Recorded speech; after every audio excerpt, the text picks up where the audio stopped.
I think there's tight-knit groups everywhere, and a lot of bike clubs in America used to put me up. I used to stay at their place, free accommodation. We used to hang together, build bikes together, party. I used to tattoo them all. It was one big community. It wasn't just one club, so it was great. Little Mick, how are you, good sir? I'm good. Hot, yes. a long day. It is. It's been a long day. Your shed's probably bloody the same as mine. You walk out there and you're fucking sweating your ass off in 5 minutes. Well, today I was working down the hot rod shop, so there's a hot rod shop. This is halfway between my house and the hot rod shop, so I come past every day. There you go. Well, I appreciate you coming down and sharing a beer and spending the arvo with us.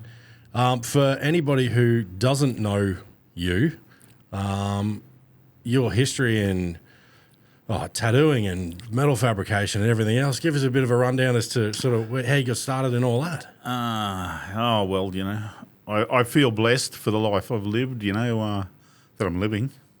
Yeah. And, I've crossed paths with a lot of famous people and not so much famous and knowledgeable people in my life. So I've thankful for that. So I started when I was a kid, I grew up around here. This road outside was our local drag strip for the big kids. I was a kid on a chop push bike and I used to come down on a Friday night and they'd be racing here. Yeah. And this was called the Mad Mile. Yeah. Because it was a mile long. You could see down the hill. So at night, 2 cars or bikes could get up the top and you could see if any cars were coming. If no cars were coming, the race was on. Right.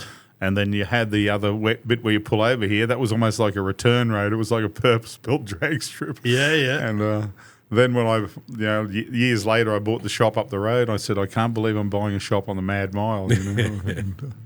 It's great. I grew up around here. So, I went to local high school. Started chopping up push bikes and drawing Ed Roth style stuff when I was still at high school. Yeah. And I left high school, became a panel beater, apprentice panel beater. I did that for 10 years, panel beating and painting. Yeah. And in the meantime, I started airbrushing, so my first tax return, I guess I was 14 or 15 when I started work. I left school in a year early. And I started looking at these magazines and these guys were pushing the buttons on these airbrushes and all monsters and skulls and stuff were coming out the end. I thought, man, I've got to get one of those.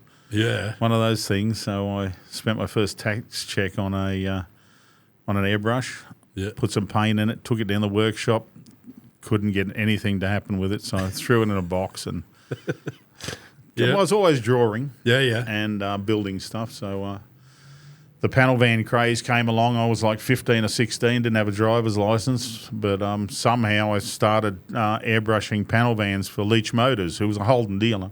Yeah. So they'd give me an old HQ, well, they weren't old then, HQ panel van.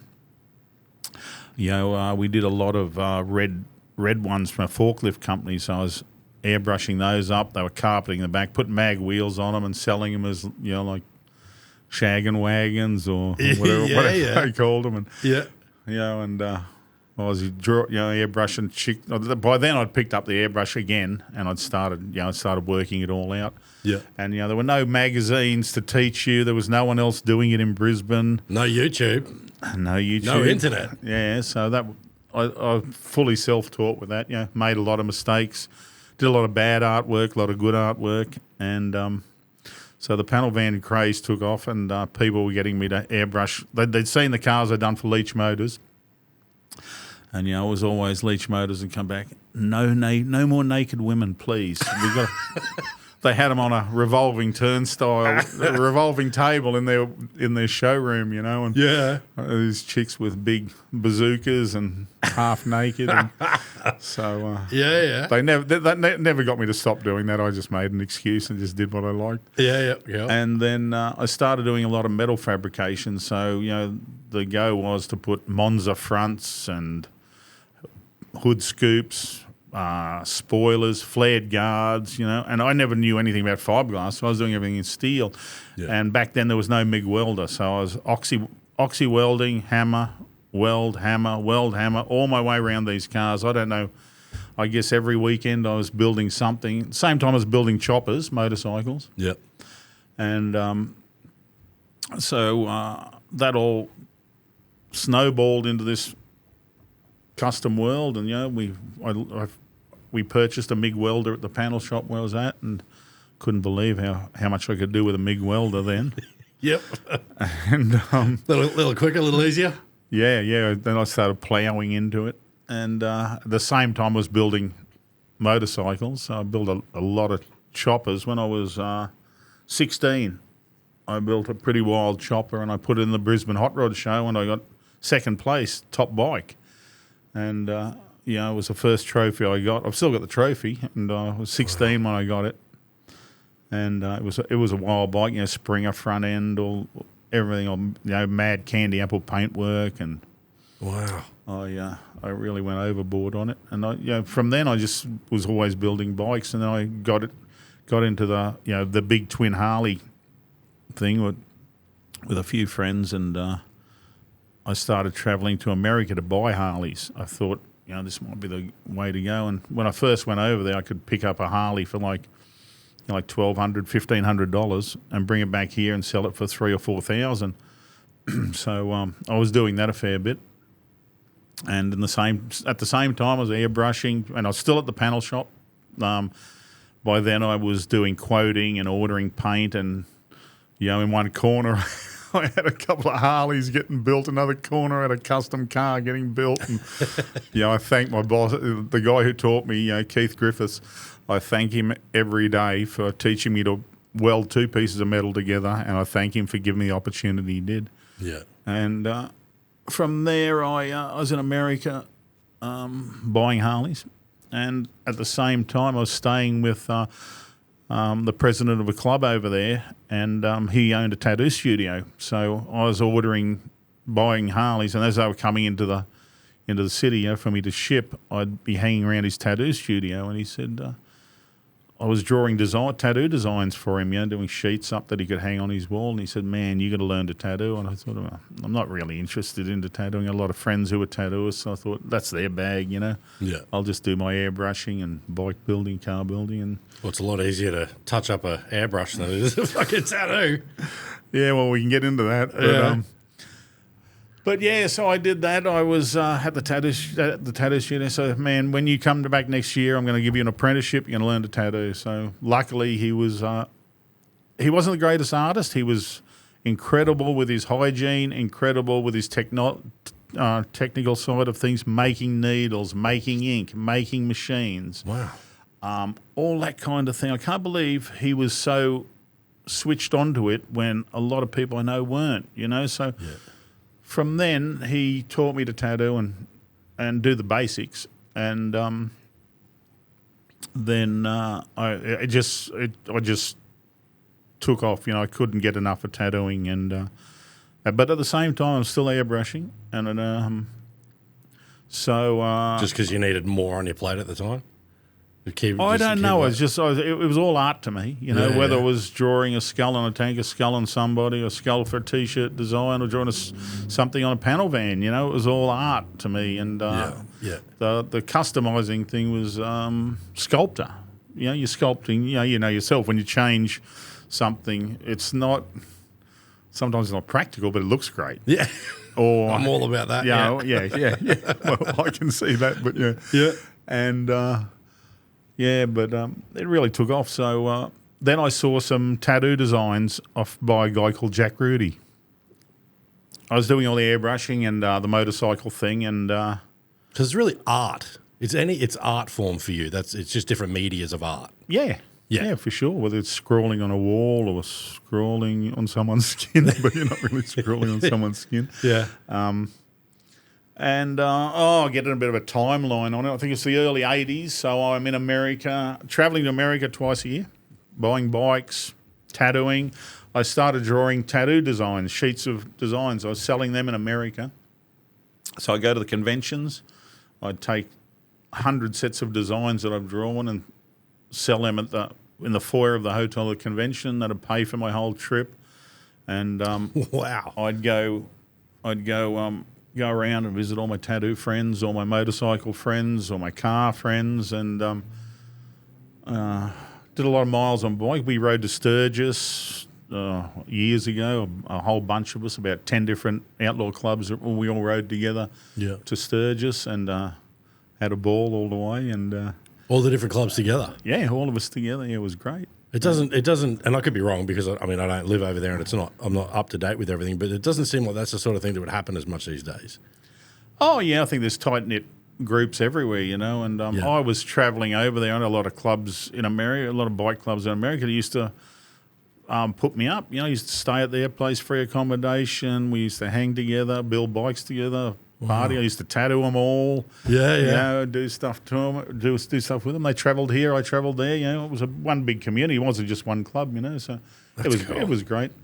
It still is. I've still got a lot of friends in all over the world from different clubs. It's good. And same with the car scene, like when I went over there in about early 80s, and I was at my friend's tattoo studio. He just passed, actually, my friend, very good friend. And I was at his studio, and a guy who hung around the studio there said, "Hey, do you want to come over and meet the Big Daddy Ed Roth?" I said, "Are you serious?" And he said, "Yeah, he just lives up here. Let's go and see him." So jumped in his car, went around, visited Ed Roth. Ed came out, I met him, and we talked. We talked about computers, we talked about pinstriping, building cars, building bikes. And, I was only with him that afternoon, but, boy, we traded a lot of information. He was a wealth of knowledge. Yeah. And he passed a fair few years after that. But I had met him 3 or 4 years before that at a car show. He was airbrushing T-shirts, and he said to me, he says, "Why are you airbrushing T-shirts? Everyone does it." And I was the only one I was aware of in Australia who was doing it, and travelling around America, every fair, every car show I went to, someone was airbrushing. But yeah, right. It was great meeting him, and gave me a lot of worldly advice. And I'm still friends with his son today. His son came over here and stayed with me for a while, and I always stop in and see him. And he was Ed Roth was a big influence in my life and a lot of people's lives, I think. He created the Rat Fink and all that kind of stuff. Had a good philosophy on life, and he's heavily into customising bikes and cars, heavily, and his artwork as well. Yeah. So I got to meet him. First trip over, I met Arlen Ness, who was only in fledgling years of customising then. Yeah. It was the very early 80s. He just had a little tiny shop, and I met him and Corey, his son, and sort of stopped in and saw him whenever he was in America, and he built some incredible stuff. I still think he's probably one of the most talented motorcycle builders in the world. He's passed now, but boy, he built some stuff that was outrageous. He did a remote control, twin-engined, twin-supercharged, twin-webbered Harley that started from 50 metres away. And that was in 1977. I thought, yeah, right. Man, I don't think anyone's ever beaten that. It had a torsion bar front end. It had all this crazy stuff on it, and I just admire that guy for what he did. It was incredible. Yeah. And there's a lot of people I met over the time traveling to America, even in Australia. It's been great, and you sort of sit down with them, and straight away you're at the same level with them of what you talk about. Well, I bought the Mercury outside. I bought that. It was unchopped. I bought that when I went to Sturgis one year, and came back to Hollywood. I bought it in Hollywood, and I bought it home. It was unchopped. And I thought, I got to chop this. So I was going around in America talking to all the guys who chop Mercuries, and I said, I'm going to go up and visit this Gene Winfield guy, and see how he does it, And so I went to this shop that was just full of car parts and everything. Looks a lot like my backyard, actually. And the typical playground. I walked through the door and I said, "Oh, there's a familiar smell." He was painting something. And he says, "What do you do in Australia?" I said, "Oh, do this and do that." He says, "Do you MIG weld or oxy weld?" I said, "I oxy weld." He says, and from then on, we were friends. Yeah, we've been friends for 30 odd years, and he really took me under his wing. And man, that guy he's 98 or something now. Wow. And he was still chopping cars. He came out here. We've chopped a couple of cars here in Australia together, and he did a lot of cars for the movies, land speed, drag racing. The guy is just a dynamo, and very talented man. Very talented man. I really look up for. He's one of my idols. That guy. Yeah. And was just thankful for the time I spent with him. Working in his. I worked at his shop a fair bit. Whenever I went to America, I'd stop in and say, "What are we doing today?" and do a few days there with him. And great guy. So from there, where do we go? A tattoo. I've been tattooing. I had to do a presentation to the government about tattooing, and I had to work out. I just thought, I wonder how many tattoos I've done. I worked out. I don't know. It was 2013. I worked out I'd done about 34,000 tattoos. Shit. Right. Because even when I went on vacation to America, one time I flew to New York. I put down my machines, packed, and I was in New York at a tattoo convention, tattooing 24 hours after I hung up the machines in Brisbane. And, I'd tattoo a fair bit of the time I was on holidays. Yeah. So I didn't have much of a break from it, and I still don't. Yeah, right. Yeah. Have you got a specific sort of style that's like your flavour for tattooing? Well, I've always been a fan of black and grey. And when I first met Jack Rudy, who I was talking about before, he just passed 2 days ago, so I'm pretty upset about it. Yeah. And he was the founder of single needle, so it's one tiny needle does the outline, and then he was doing black and grey shading, which to me was like airbrushing, and that's what I couldn't achieve when I started tattooing. I wanted to get that airbrush effect, and I wanted that fine line and detail. Yeah. And man, he had it down. And he started in 77 or something doing that, and he just blew the world away. And they made a movie about it called Tattoo Nation. So if you catch the movie, they start talking about the black and grey tattooing, and it doesn't really say it's about Jack. But at the end of the movie, it's all about Jack. Gives him a shout out. Oh, well, not really. No? They never do it. But you look at it, and someone in the movie says, even if you don't like tattooing, you want a Jack Rudy tattoo, right? And that says it all. Yeah. That's a nice little shout out though. Yeah. As far as Hollywood, because they're all about what they can make money on, so they don't give much of it away for free. But he has got a great life story, and most of it's there in the movie, so it's a good movie to catch. Wow. What's it called? Tattoo Nation. Write that down for me, Sean, because that sounds pretty cool. I make a cameo in it for. Oh dear! At 400 meters. Actually, one of my tattoos makes it full screen. Which, when I first went to see the movie, I was rapt that a big picture of one of my tattoos came up. It was great. Yeah, and I love the fine line stuff. I had years ago. I had a bloke, and it's still pretty scarred. I was sat there for about 4 hours with him just digging away. I don't think it's supposed to feel like this. Yeah. Anyway, no, I do. I like the fine line stuff and the grayscale. That's my sort of flavour too. Mm. Yeah, so that was that's a tattoo side of things. I've tattooed all around the world. I've airbrushed all around the world. Yeah. And I'm still doing it. People say, "What are you up to these days?" I said, "The same stuff I've been doing for the last 30 or 40 years." Yeah. Well, they reckon, when you love what you do, you'll never have to work a day in your life. That's what they reckon. Yep. That's what they reckon. Yeah, so now we have a mutual friend.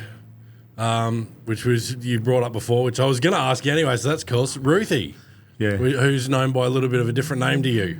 Yeah, well, John and I have been friends for a long time, and he was groomsman at my wedding. I was groomsman at his wedding. We did a lot of miles together on the bikes. Yeah, we mucked around with cars a lot. The publishing world. We did several magazines together, but.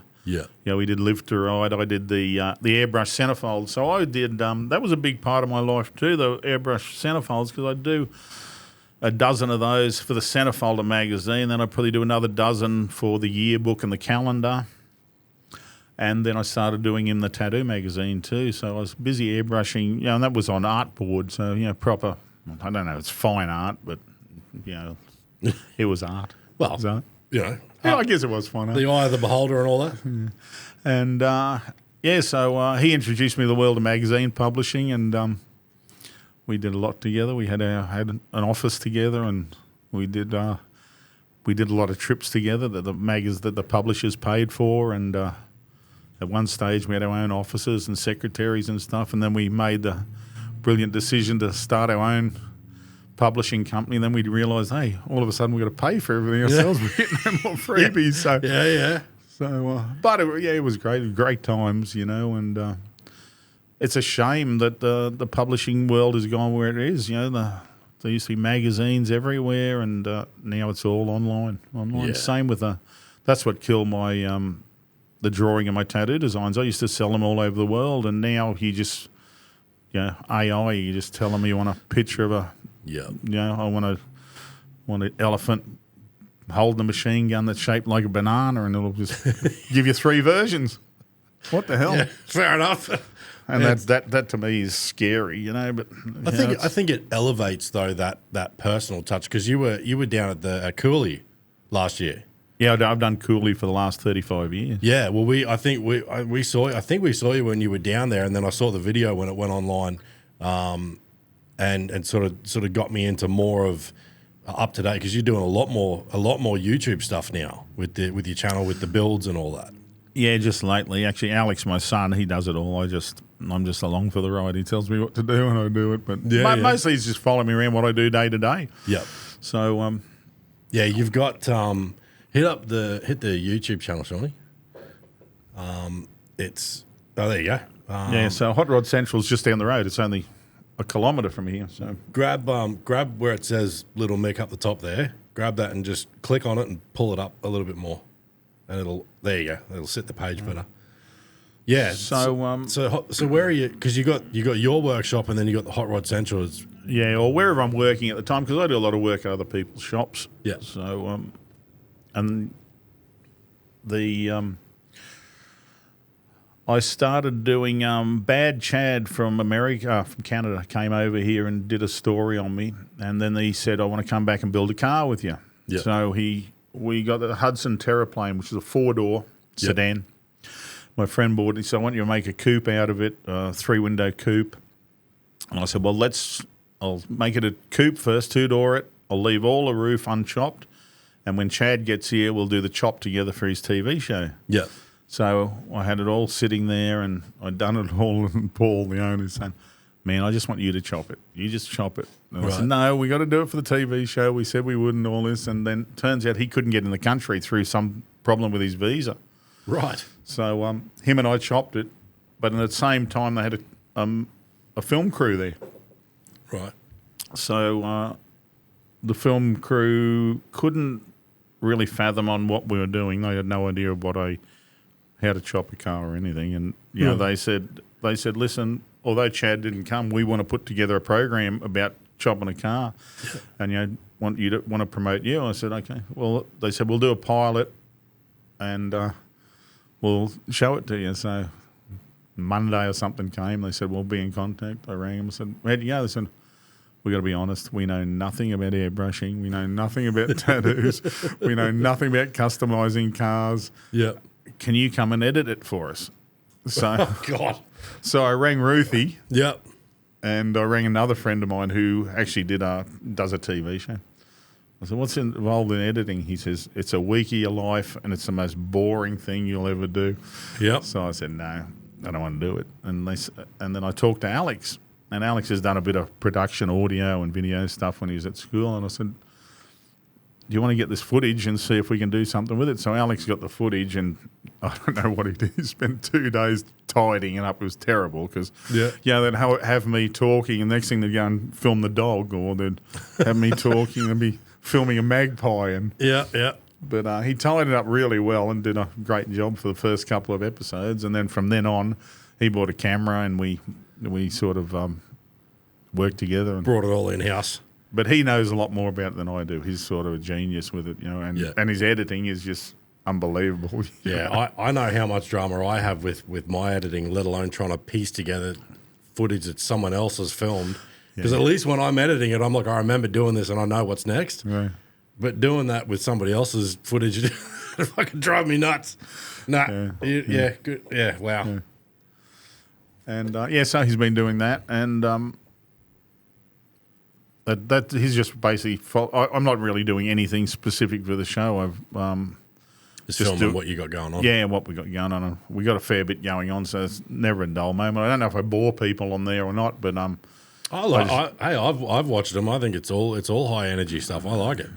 I don't like, where they do spends an hour with a grinder cutting a line, and Alex doesn't like it either. He says it's just boring, and even when I'm forming metal, it's not that long. It doesn't take that long, but to watch the whole process when you're not doing it, it's I think it's boring. But jumping around with different, and I found that with some of my stuff too. Like I think the first one that we did was an old GQ that I built a custom tray for. And going through that, I reckon I had 20 hours of footage, and it was just all metalwork. God, this is boring. But then you got it, because we were doing it, trying to put it to for the production company to go on 7 or 7 Mate, whatever it is.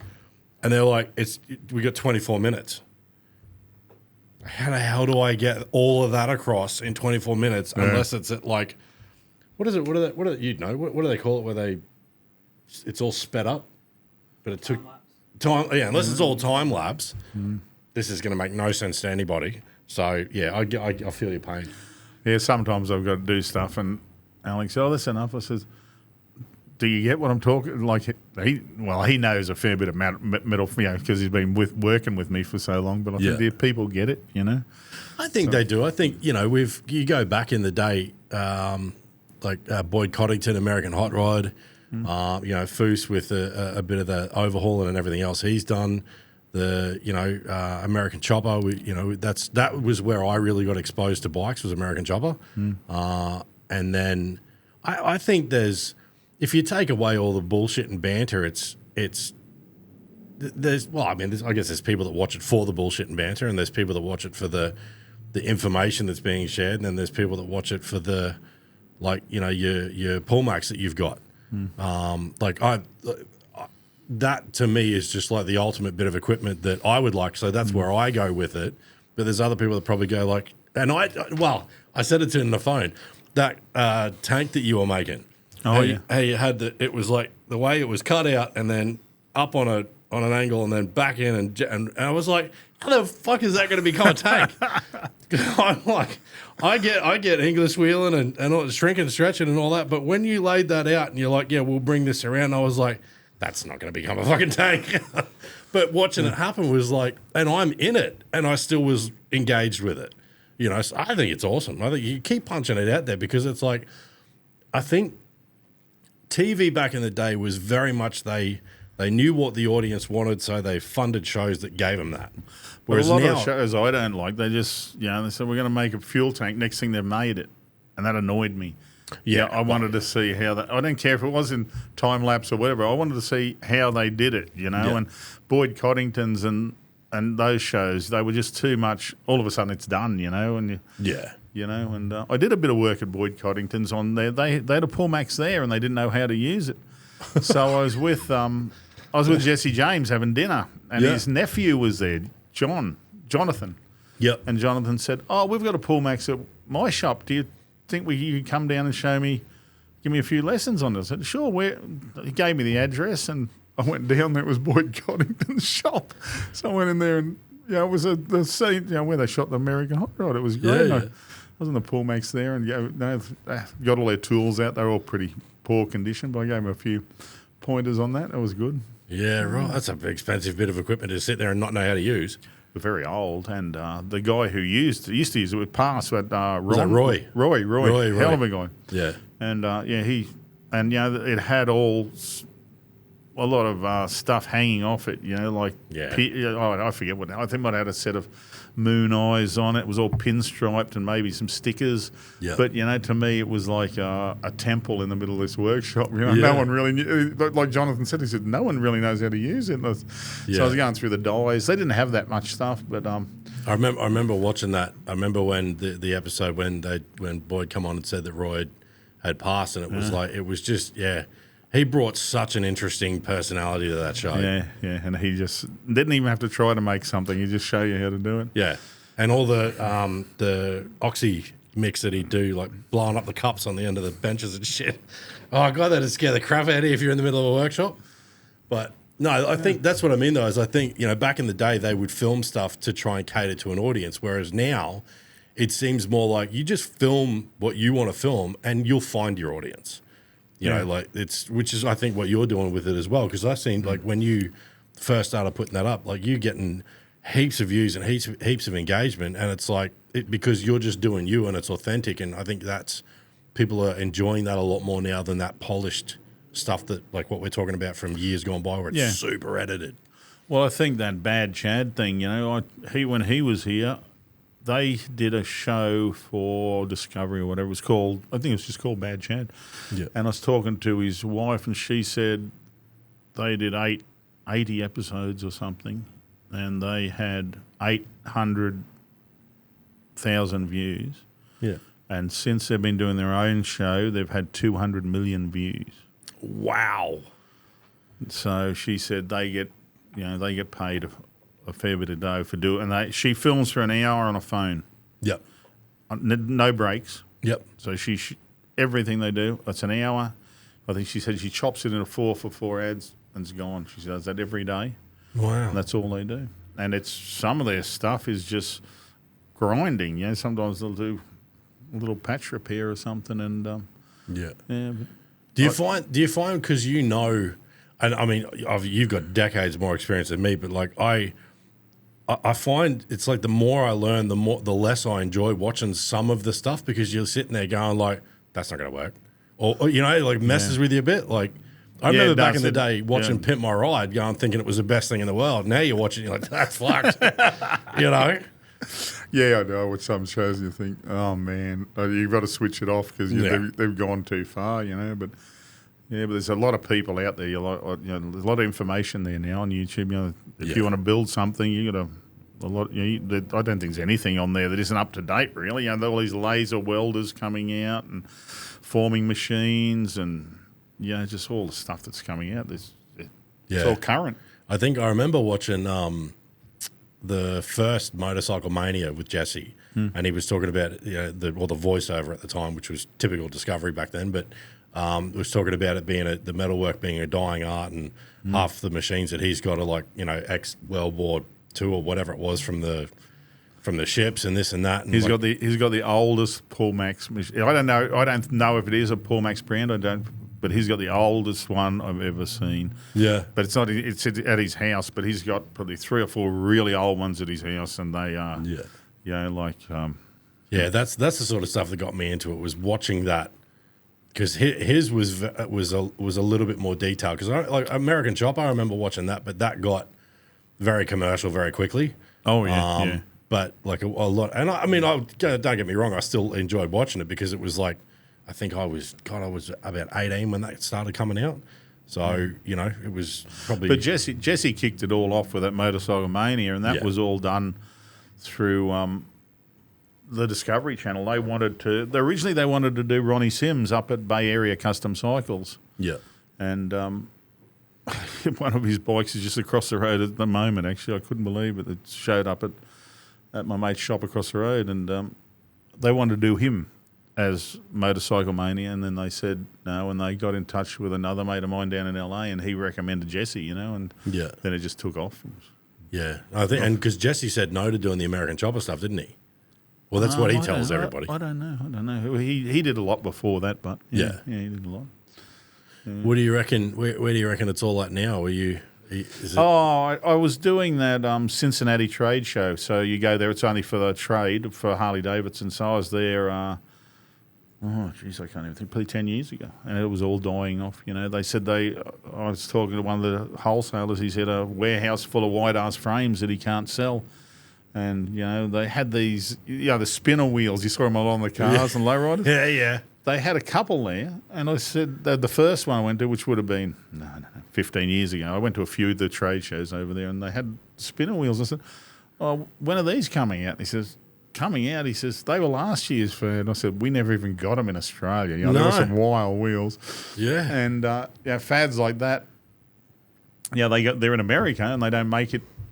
They die out before they even get to another country, Yeah, well, I mean, I think we're typically 5 to 10 years behind America in a lot of stuff as far as the generic public access to stuff. So I guess if it doesn't make it over there, Yeah, probably not so much for I'd say a few years ago it would have been fun, but now it's only a couple of years.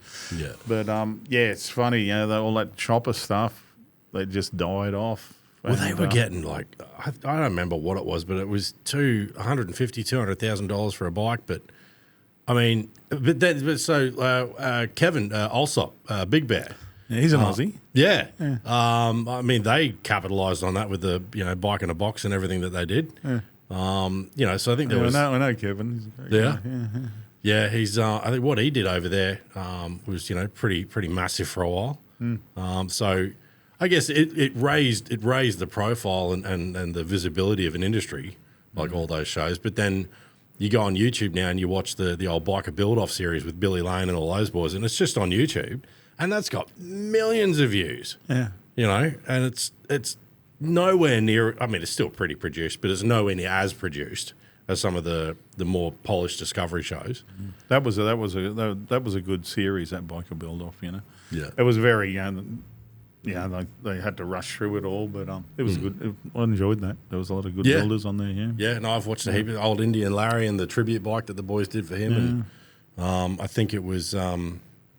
I think might have been one of those shows where I first heard about I think it was the Athena bike that Kevin did, was his entry to that show, and that was a tribute to his daughter, I think. No, one of his workers' daughters, yeah. Oh, yeah, that's right. Yeah, but I think I think he was only on there once.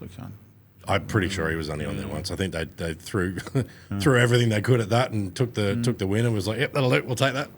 Well, we had the guys. Scotty's Choppers was over there. They did the build off. Oh, that was the World Biker Build Off against the Martin brothers and the English bloke with the white hair. Yeah, that's going to bother me. Russell, yes. Yeah. So they flew the flag for Australia. They did a lot of nice stuff. They used to be get a bit of work done up here, just at Brendale here. Their frames and tanks and stuff. Yeah. Yeah, right.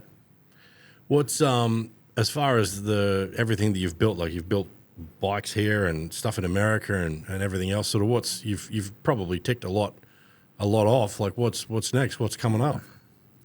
I was going to buy a brand new Harley and cut it up. I've got a Springer front end there, and I was going to do jockey shift, suicide clutch, run narrow wheels on it, make a tank, and then I thought, I don't even like the new bike, so I've got a knucklehead, 1936 knucklehead that I've ridden right around Australia. Yeah. And I thought, I'm just going to put some money back in my knuckle. Yeah. I'm going to give it a nice paint job. I'll probably make another tank for it, another rear guard, another seat. Just change it around a bit. But I love that bike. It's the most comfortable thing I've ever ridden. Yeah. And I'm just going to redo that.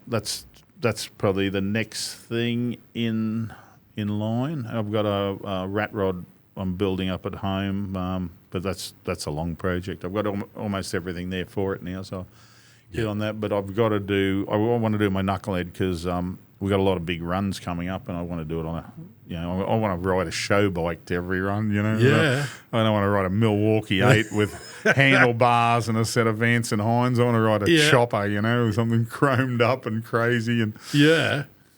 Well, a knuckle it's pretty crazy, but I'm going to make it crazier. And the good thing about it, it's that old. There's no ADRs on it. Don't have to worry about noise. Don't have to worry about indicators. Don't have to worry about bars. And nothing. Really? Well, 1936. What did they have? You're lucky to have a brake light and a speedo. Well, yeah, there's that. Yeah. Wow.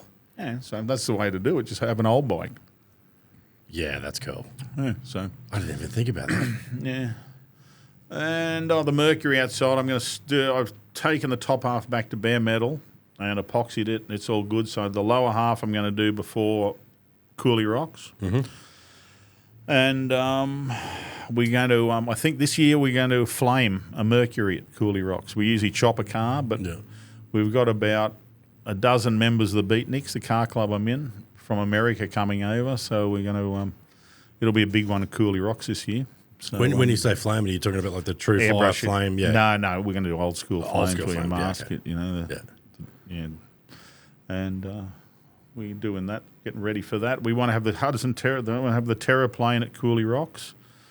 It's they're just doing the engine tonight on it, so hopefully we'll get that paint on the engine and get the engine in there next week. What's the plan for the bike you're building at the moment for the channel? I'm just going to do that as a rolling chassis. I was just looking at the transmission. It's a later model transmission, so shovel head transmission. So I'll probably put a shovel head engine in it, and I want to just do it like a tribute to the old bobbers, where they've just stripped down I'm going to get almost reverse engineering. So I'm going to find everything and build an old bike, and then I'm going to chop it. Tear it all down. That's what I'm trying to do. Yeah. But it sort of gets held up. Thinking, well, why would I put all that back on? I'm going to take all that back off. But I don't know. I might do a mock-up of the bike, all standard, and in one episode, rip the tanks off, make everything so it fits on, and then we'll do a. Well, the bike can look like this, or it can look like this. What do you find? Because you ask for like feedback and engagement, and what do people want? What do you find the sort of response is? It's old school, old school stuff. Everyone likes Springer front ends. They all say Springer rigids, 21-inch wheels. They say a lot of. They say make a tank. It's basically Springer front end, rigid frame, 21-inch front wheel.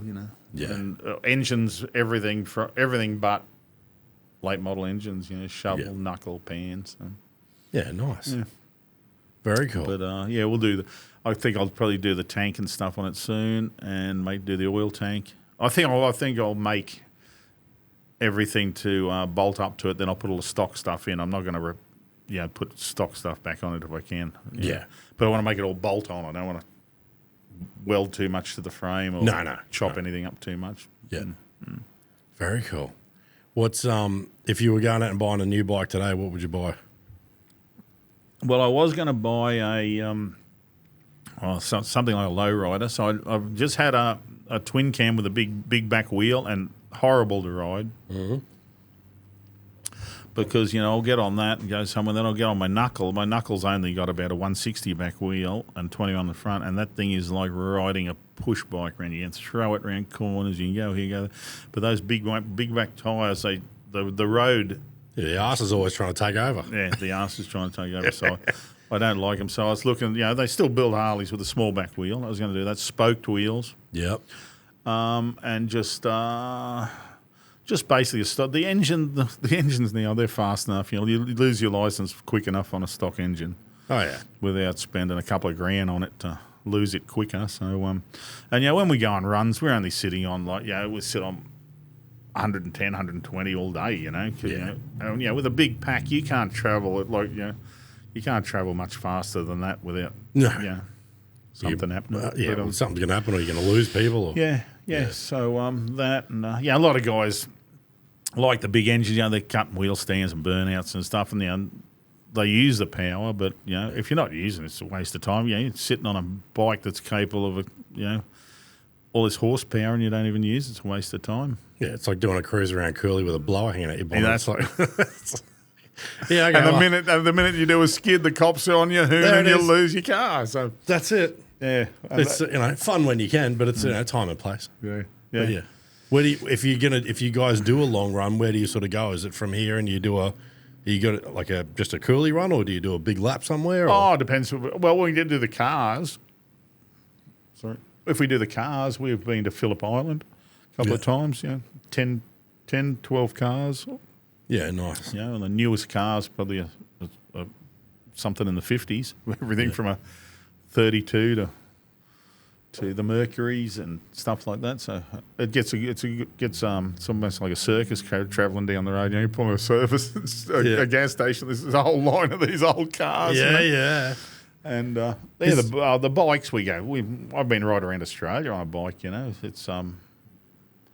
It's fun. So really good for your brain, I think, to get out on a bike and just go for a squirt. It's really good for you. Is there anywhere up here? It was still old school hot rods when I first started going down to Harry's Diner, but then when Fast and Furious came out, all the imports started taking over. But is there anywhere like that up here anymore? Oh, there's all little ones everywhere. And that's the sad thing about the Brisbane Hot Rod Show. The Brisbane Hot Rod Show used to go for about 4 days. It was in the exhibition building, and everyone used to enter and go. And at the end of the day, at the end of the show, they sent you a check out of the profits they made.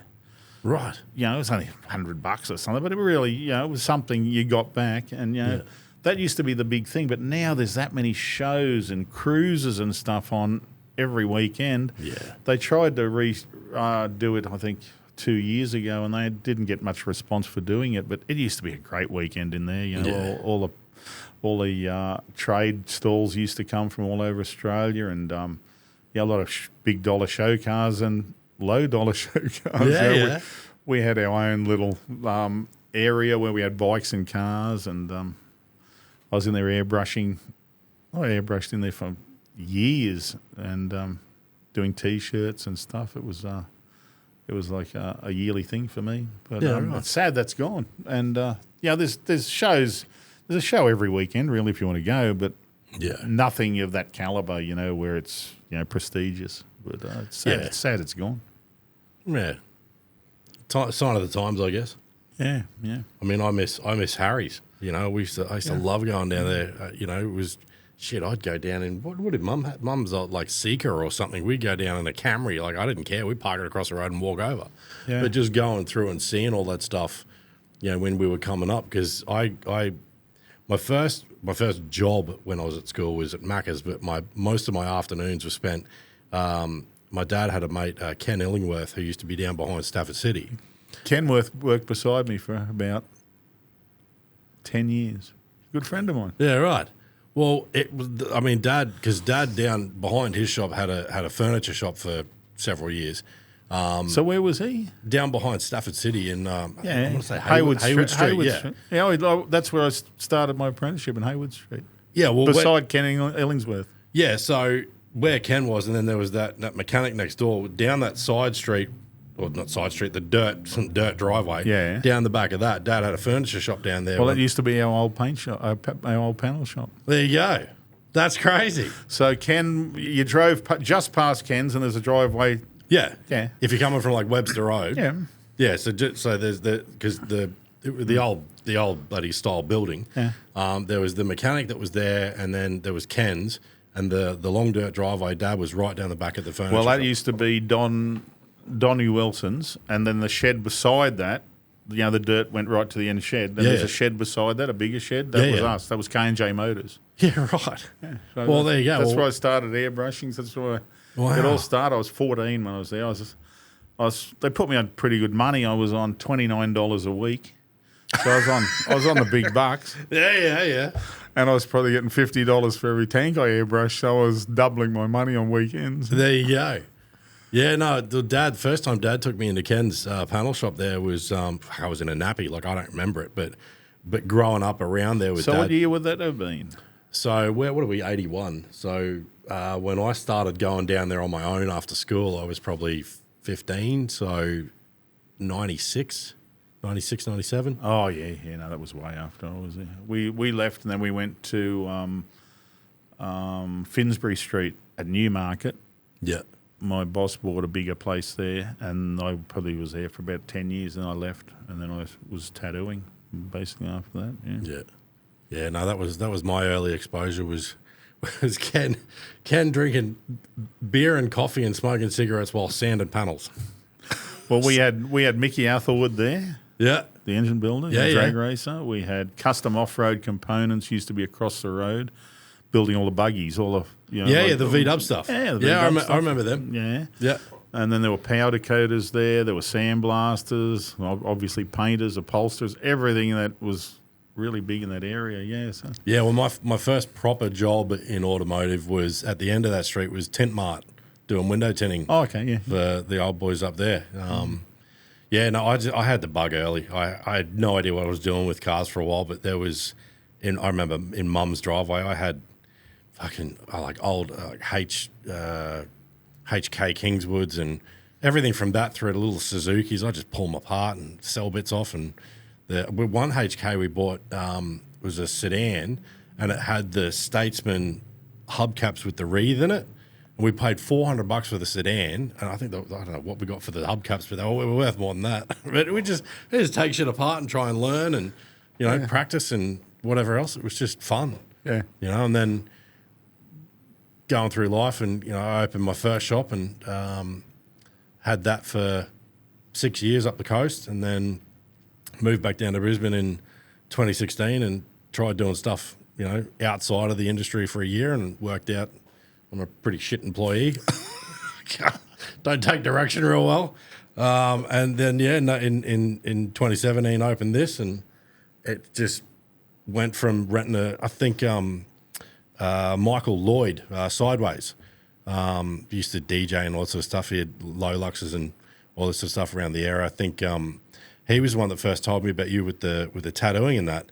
And I rented a bit of space off him. He used to do detailing around the corner behind the IGA down here at Brendale. Oh, yeah. I rented a little bit of space off him, about like one bay, and about 3 months into it, because I had nothing. I took nothing from the house when I left the kids' mum.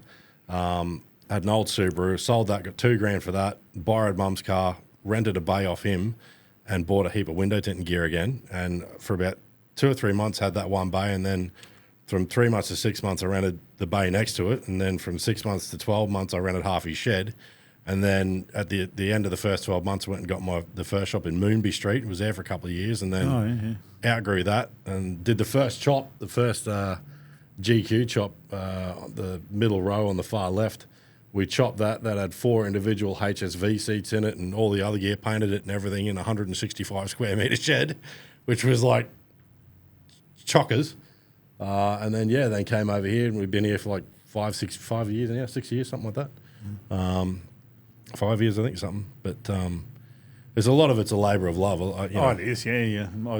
I used to work all weekends, and still work all weekends. What am I talking about? But yeah, it is a labour of love. You gotta love what you're doing. Yeah. Like what you said before, you find something you like doing. You never have to work a day in your life. That's it. Yeah. Do you do much sort of generic retail sort of customer request stuff now, or is it all sort of word of mouth? And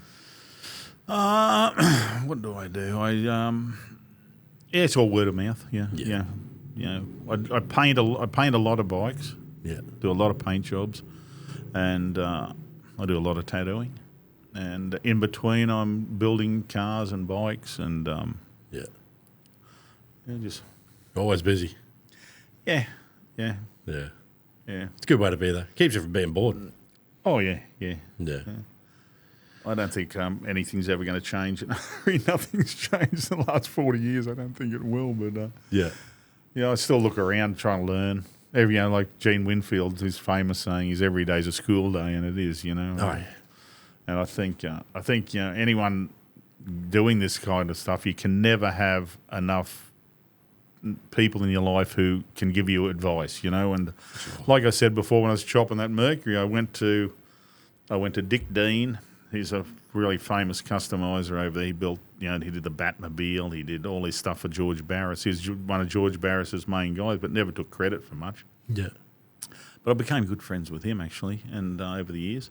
And he told me how he chopped his Mercs. Gene Winfield told me how he chopped his Mercs.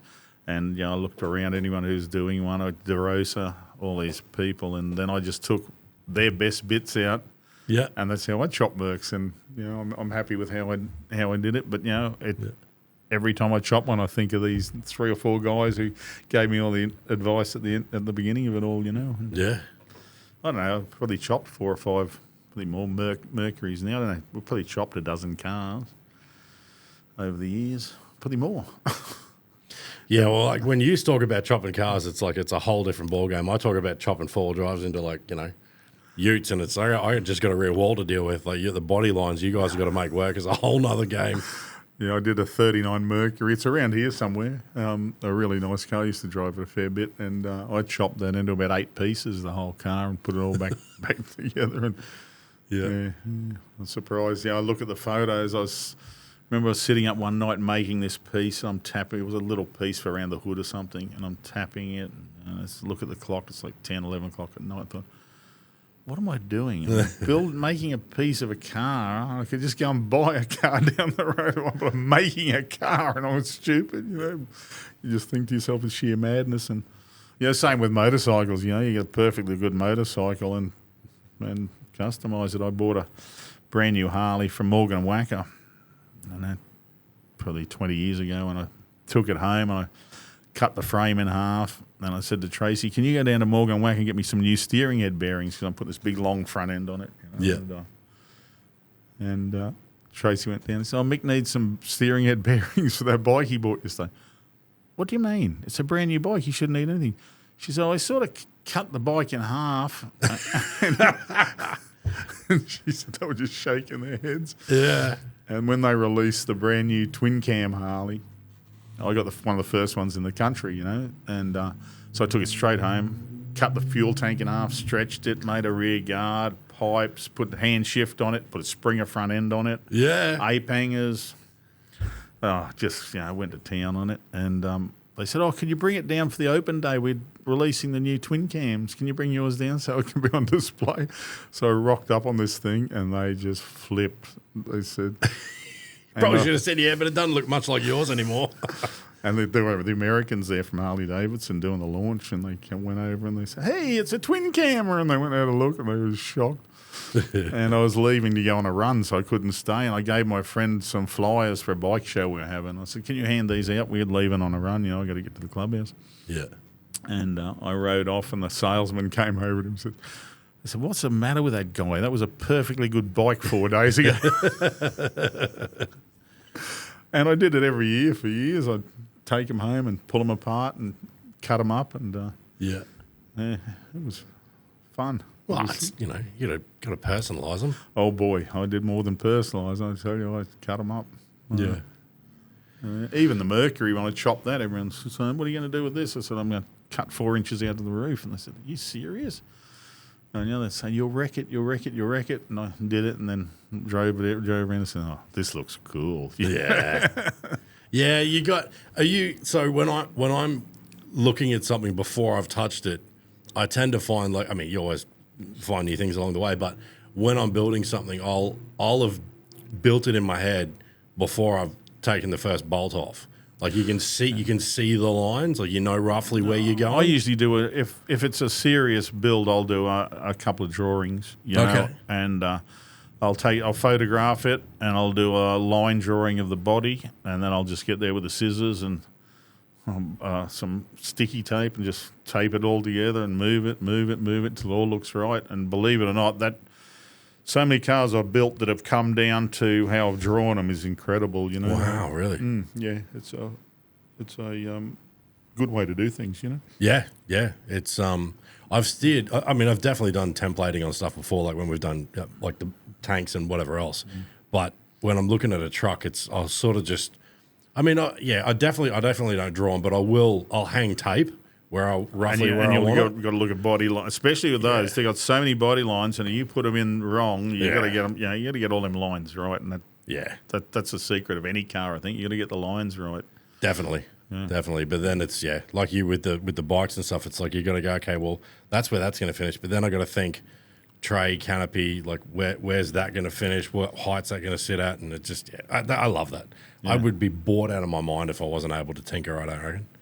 That bubble top car I built, I originally drew that with a computer. First time I've ever used a computer, so I just put the wheelbase in and just I did an overhead and a side, and I just drew it all on the computer, and it's pretty close to I built that pretty close to how I drew it on the computer, and that really helped. Right. To get the dimensions, especially when you're building a car that's never been built before. Yeah. There's nothing like that ever been built, so you got to think, well, I've got to do something. Just what's it going to look like? Yeah.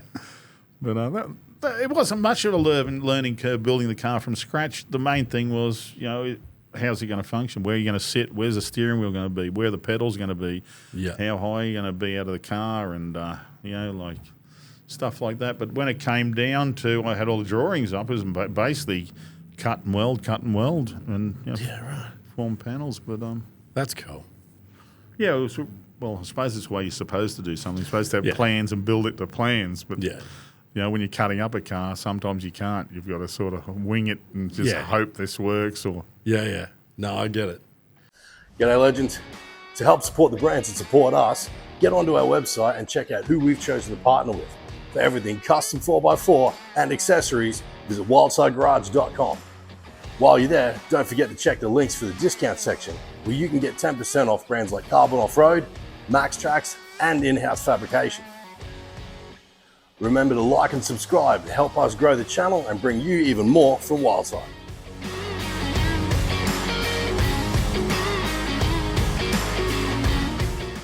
Well, I'm really enjoying all the stuff that you're doing on the YouTube channel. It's always, I'll grab that for you. It's always been in there. I mean, my generation's sort of grown up a little bit more with the internet and YouTube and stuff like that. So, you know, I mean, the amount of times that I'll be taking a car apart when we're doing a bull bar or something, and there's something on these new cars where there's a clip that you can't see, you don't know where it is, but the fucker won't move. So I'll jump on YouTube and check it out and be like, how do you remove it? Yeah. But I think what I'm doing with my channel is Gene Winfield, he does a lot of metalworking classes, you know, so he'll get 30 people together and they do a couple of days workshop. So they'll learn oxy welding, aluminium welding, shrinking, stretching, everything. And he'll always, in the class, he'll always say to people, you know, has anyone got any other way of doing stuff like that? And he says to me, he's learned so much from his classes. You know, he had an anvil on the ground he was hitting, and he said there was a woman there who did metal sculpting. She came along to just see, you know, learn about metal, and she said to him, if you put a piece of brown wax paper under that anvil on the floor, she said, you'll take all the ring out of it. It'll be quiet as a mouse. So he did it, and he said it worked. He said just little stuff like that. Yeah. Is so knowledgeable, you know, and I think by doing the YouTube thing, you know, I try and say to people, you know, if you know a better way of doing it, let me know. I haven't had much feedback, but I don't get that much criticism either. People should be saying, oh, I would have done this, I would have done that, but I haven't had anything bad so far. I'm quite amazed. I thought someone said, oh, you dickhead, you're doing that wrong or something, but not yet. But I hope I'm inspiring people to do stuff because, you know, a lot of the young guys I hang around, you know, who come to the car and bike club things, you know, I love it when they come and say, I want to build an old school chopper. I want to build can you give me a hand, you know? And you know, I got a few friends now, they got old school bikes. You know, they came around me, they had twin cams or diners, and now they've got shovel heads with foot shifts and sissy bars and ape hangers. You know, I love it. You know, and you got to explain stuff to them. You know, like narrowing mud guards and widening mud guards and why we did this and why we did that, and you know, I just love it. It's great, you know, and it's what you're around too. Like, you know, I hadn't been exposed to 4-wheel driving until in my old shop. It was about 2014, I think. We built our last car that we lowered. Like big wheels, small tyres, slam it on its ass. And one of the guys that was working for me actually had an old 60 series. And we finished work one day and 2 o'clock or something we'd done. I was always kind of like, whenever the work's done, let's fuck off. And he took me out to this bloody mud patch one day, and I'd had a couple of beers. He was driving, and I was just sitting in the passenger seat. And he fucking just thrashed around this bloody mud paddock. And I was like, I got back from that trip. I need a 4-wheel drive. I got to buy one. You know, and I admit, like that day I converted from slamming them down low to 4-wheel driving because I'm like, geez, this is like, you can go anywhere. So I still love, you know, old school cars. Like we've got a design that I pinched off online years ago of doing a roadster bug, like narrowing it down, like cutting the windscreen down, all that sort of stuff. So I'm a big fan of everything, but it's like, it's funny when you meet people and just that exposing them to something that they hadn't seen before, and it's like, you'll get them. Oh, you know? I got bitten bad by the land speed thing, you know. I went down there with a few friends, and then we built a bike for land speed, but COVID came, and then the rain came, and then this happened, that happened. We haven't been back down there, but I went a fair few times, and I'll tell you what, that is like you're being on another planet. The salt is like white. Where we put our tents down, you've got to tech screw them into the ground. What's that on? Was that you guys? Yeah, I painted that bike. And we fabbed the body. Wow. Yeah. 170 mile an hour, I think he did. And that place is like another world. And, Yeah. You know, you see, we're going to go out and run 300. I said, 300 mile an hour. We're running 400 mile an hour. Yeah, and you think there was they built a car out from America, had twin big blocks in it, I think. Good grief. And it had never been run, so they're running it here in Australia. And he said, they said, you've got to do shakedown pass. You've got to go 200 mile an hour. And they said, we can't do 200 mile an hour. I said, why? He said, it won't go that slow. They got in this thing for the shakedown pass around 298 mile an hour, and they weren't in top gear. And that's what, just basically like a scrutineering pass, like just making so sure. you get your license. Yeah. So I think they want to do 550, target 550, I think it was called. So they want to do 550 mile an hour. Wow. So we started building a bike for a class. We only had to do 150 mile an hour or something, but to get to that speed with a small engine. So it wasn't an unlimited engine. You had to run a certain capacity, 80 cubic inch. Yeah. Harley engine, push rod. So we started playing with that, and we talked to a lot of people. And one of my friends went out. He went out on a V rod. Now, he only ran 130, but he said his leg came off the foot peg. And he said he nearly crashed, just slipped off the foot peg. He said because you're going that fast, and it's something on a bike or a car going up to 100 mile an hour or faster. It drags. I've done a lot of drag racing. Going up to that speed, flat out, red line, back off. It's different going out there and red lining for 3 miles. Yeah. And I was starting to think, man, this is going to take some kahoonies to sit on that thing and hold it flat for 3 miles. Yeah. And just to do that. And there was a girl there. She crashed about 300 mile an hour On a bike. and they said the bike was red, and it skidded. They said the red stripe on the salt went for 1 kilometre, and then it ran out of paint.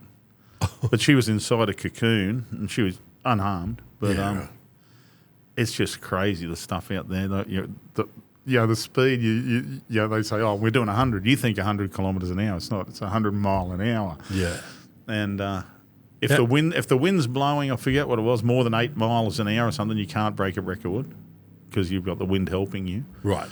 And there's a lot of things out there that you just don't think of, and that's a bad bug, that land speed thing. But at that speed, I mean, I've never done anything remotely close to that, but at that sort of speed, because everything's so far away, like you wouldn't really have a lot of reference. It's not like stop signs go, like there's not really a lot of reference to what the speed is. I talked to guys who run it. They said, you got time to look around. Gene Winfield, he's just in the 200 mile an hour club, so he's running 200 mile an hour, and he's got an old flathead, then he's got a 32 with a NASCAR motor in it, so he runs it pretty regular. And we went out to El Mirage with him, and it's not salt, it's dirt, and we helped him one weekend run the speed records and stuff, and there's a whole different thing. Little 2-strokes and stuff. Down at in Australia, they've got a postie bike down there that runs 120 mile an hour, supercharged with running nitro. 120 mile an hour on a postie bike. Fuck, I had one There's some big inch bikes that don't even go that fast. I had one of them. We got for about $500 at the old shop. We put little ape hangers on it and just kicked around for a shop toy. I cannot imagine that thing doing that speed. It's a crazy world, that land speed. Yeah, but I got bitten by that. And but what I have seen that I really like was a lot of these old cruisers and Land Rover and stuff. They put them on different chassis and putting them in the weeds, and those things look so wild low. Have you seen any of those? Putting them like an inch off the ground on airbag chassis. Oh, yeah. So I guess they're not 4-wheel drive anymore. They're still 2-wheel. They go down to 2-wheel drive, but they're just using the bodies, and oh God, they look good. Because you're just not used to seeing a lowered Land Cruiser. No, there's a short All wheelbase. of a sudden, the other bonnet's here instead of being here, and they look killer. There's a short wheelbase GQ Patrol that I've seen goes out to. I'm pretty sure I've never seen it in person, but I'm pretty sure it's Lakeside. What's the it's Lakeside that they. Lakeside. Yeah, and it's a short wheelbase GQ with some whopping great big bloody motor in it, and it's slammed on its ass, and it smokes some of these HSVs and all that. I mean, it's effectively. But how different is that? Instead of putting big wheels on them, they're lowering them. It's just like exact reversal. Oh yeah, and I thought they just look so different because you're used to seeing them up, and when they get them down in the weeds, you sort of take in a lot more of the body lines. Yeah. Yeah, no, there's I don't even know what they call them, but it's probably a thing, like. Well, I know what's that? What is that? That's the one I built. That's the one I did the drawing on. Oh, that's the bubble one. Yeah. Right. Yeah, so that started off as that's the one I drew on the computer first off. Yeah, right. So that's all hand built. Nothing. The whole body is steel. I made it all in the Pull Max. Wow. I did a tube frame and then sheeted it all. I built that 20-something years ago. That's and there's cool. a bike that matches it, a 3-wheeler trike. Very cool. Where does something like that start in your head? Well, it started from the 60 show rods because, the bubble, I wanted to build full bubbles that you sat inside a bubble, but I couldn't get it registered, so I had to cut the bubbles in half. So you could poke your head out and call them wind deflectors. Otherwise, you had to put wipers on them and heated emisters and all that. Yeah, right. So Ed Roth built a few. Daryl Starbird built a few. A few famous customizers in America built them. And they're all around that style of thing, like... It screams like 1970s Matchbox car. Yeah, well, Hot Wheels, yeah. Yeah. The first Hot Wheels car was similar to that. Yeah, right. It was Ed Roth's Beatnik Bandit. It had the one big bubble. That's got 2 separate bubbles. Yeah, that's nuts. Is that still getting around anywhere? Yes, at home. It's registered. I drive it whenever, yeah. Really? That's too cool. I used to drive it. It used to sit it used to be in the shop over here on display a fair bit. Yeah, right. I'm actually driving it to Cooley this year. Are you taking that to Cooley? Yeah, it's been down there heaps. Yeah. Yeah, right. Very cool. Last year was the first year we went in a lot of years. Oh. I would have been 20. Well, it was pre-COVID before last time I went. When they It's were really taken off now, and the government's getting right behind it. Yeah. So it's good, and it's a great weekend, and 100 and I think they said 140,000 people went through last year. Wow. Yeah, it was. I think it was the last day. Sunday's usually pretty big. Saturday and Sunday, but this year, last year, Friday was really big. It's like, has anyone got a job? Everyone's here, Yeah. What's I think because my ultimate is like the 50s-ish American pickup trucks. Like there's something about that, like the 54, 55, 56. I'm doing a 56 at the moment today. Oh, yeah? Today I hammered the whole roof up on a 56 and did all the rust repairs. So just going to body work that, and then we're going to paint it, start throwing it together. Yeah, I love them. There's something about that, just that rounder fender that is way out of my budget, but just a beautiful truck. That would be me. That would be my version of it. Would be one of them. What Stallone had one for the Expendables in the beginning. Yeah. I think it was a 55 or something. 56. It was a 56 too. Was it? Yeah. It was chopped a bit. And I think West Coast built it. Yeah. That's a bit of me. Well, that's the one I'm doing now. Yeah. Yeah, that's good. That's gorgeous. That's my ultimate. At some point, I would love one of them. Have you got a favorite over the years, or have you got a build that you haven't done yet that you are just it's like a bucket list build? What I want to do, and I've suggested it to a few people, was either get a Commodore or a Falcon Ute and do an FJ front on a Commodore, turn it into an FJ Ute, or get a Falcon Ute and turn it into a mainline Ute. So you'd get the whole FJ front, shrink it down, Yeah. Put it over the Commodore running gear. Then you'd top the top of the driver's door off because obviously the FJ is going to be a lot taller. Yeah. Bring that right up so it covers the wipers right up the windscreen so you'll get the effect of a chop top. Yeah. You do the tops of the doors, and instead of chopping the top, you're raising the doors to the height of FJ. Yeah. Top off the whole back of the ute. Fill in the tail lights. Run one FJ tail light like they used to. Full Yeah. FJ front. Yeah. I thought that'd be a great one to do. A great one to do, and easy too. The hardest part's going to be finding the good FJ panels. Well, yeah. Early Holden panels, you know. Yeah. I remember when we were doing a Kingswood years ago, we were trying to get a Prem front. And the Premier fronts are like fucking rocking horse shit. Yeah, that would be cool. Yeah, do something like that.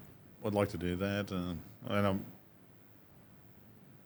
there's nothing really. You know, I've done a lot. Well, we're doing a Mercury for Cooley Rocks. I'm going to have that painted. So, but since I saw American Graffiti, I've always wanted a 32 coupe and a Mercury. I've got both of them. You know, and my wife said to me the other day, she said, "What car would you buy if you won Lotto?" I said, "I'd probably buy a 51 Mercury and a 32 Ford." I said, "No, I've already got them."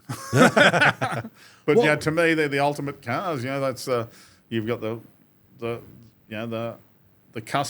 rod and the custom, and to me, that's the two. And we've got both. Was it a Mercury that Stallone had in Cobra? Yeah. Well, Gene Winfield did all the fabrication on the chassis and stuff on that. So. Yeah, that was. Yeah, I remember seeing that many years ago. That was. Yeah, that's a bit of me. I don't know if those two, if that and an old pickup was sitting in front of me, I don't know which one I'd pick with that. I love the pickups. There's something about that body line that body styling that speaks to me.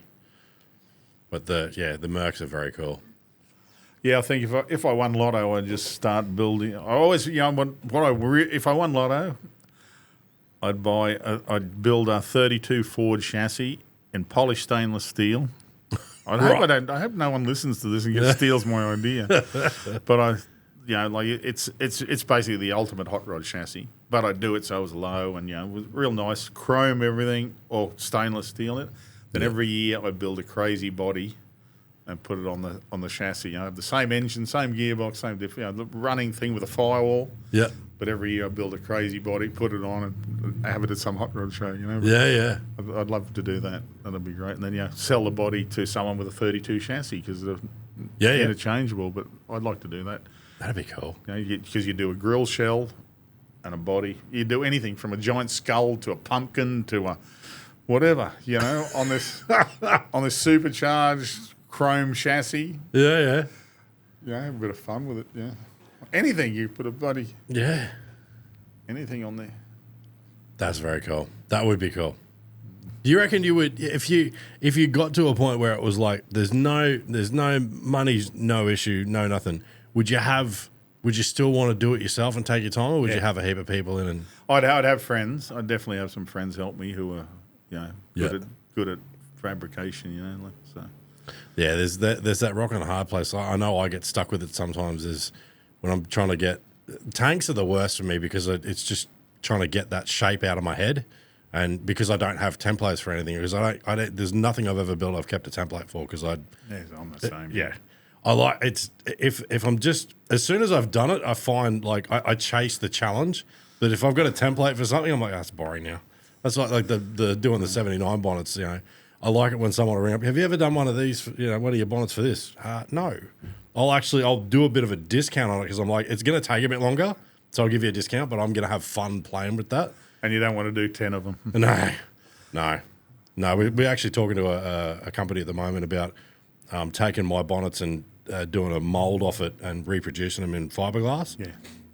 Because it's like, I find if I get a phone call tomorrow, we're going to do a build. We need 1080 series bonnets with a DPF 79. But fuck off. That's like the guys who were building the Monaro quarter panels in Melbourne. They're doing the steel quarter panels, rear quarters. They did 370 or something of them. Yeah, right. We're never doing another one. Were they doing all that by hand? Like, God, you'd think if you were doing that many, you'd just stamp them. Yeah, but I guess they didn't know.